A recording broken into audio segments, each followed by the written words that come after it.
என் வீட்டுக்காரர் தான் இப்படியா? இல்ல உங்க வீட்டுக்காரரும் இப்படி தான் பண்ணுவாரான்னு சொல்லுங்க. நல்லவரா இருக்கலாம். ஆனா இந்த அளவுக்கு நல்லவரா இருக்கக்கூடாதுங்க.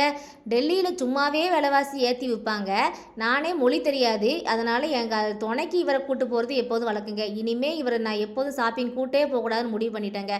மொழி தெரியலனாலும் கூட ஏதாவது பேசி வாங்கிட்டு வந்துரலாம். ஆனா இவர வச்சுக்கிட்டு ஒரு பொருள வாங்காம வர்றதுதாங்க கஷ்டமா இருக்குது. இந்த கடை ரொம்ப யூனிக்கா இருந்துச்சு. இதுல நெறைய பொருள் இருக்கு. சுத்தி பார்த்துட்டு போகலான்னு தாங்க வந்தேன். இதுல எந்த பொருளும் வாங்குறதா எனக்கு லிஸ்ட்லயே கிடையாது. ஆனால் இந்த கடையை பார்த்த மட்டுக்கும் வாங்கியே ஆகணும்னு சொல்லி கடைக்காரரை விட என் வீட்டுக்காரர் ரொம்ப அடம் பிடிக்காருங்க. நல்லவர்லேயும் ரொம்ப நல்லவராக இருக்காரு. ஏங்க இந்த பொருளை வாங்குனீங்க அப்படின்னு சொல்லி வீட்டில் வந்து கேட்குறேன். அதுக்கு ஒரு காரணம் சொல்லார் பாருங்க. நீ அந்த கடையில் போயிட்டு 2 பொருளை பார்த்துட்டு வாங்காமல் இருந்தால் கூட நான் வாங்கியிருக்க மாட்டேன்.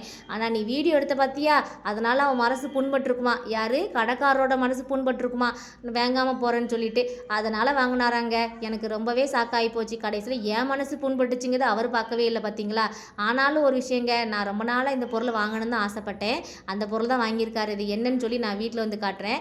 அந்த ஒரு வீடியோ எடுத்தேன் பார்த்தீங்களா, இந்த ஒரு வீடியோவோட ரேட்டு 200 சரி பார்த்து லைக்கை பண்ணி விடுங்க. நீங்களும் என் வீட்டுக்கார மாதிரி நல்லவர் ஆகணும்னா அப்படியே லைக்கு பட்டனை தட்டி விட்டு போங்க.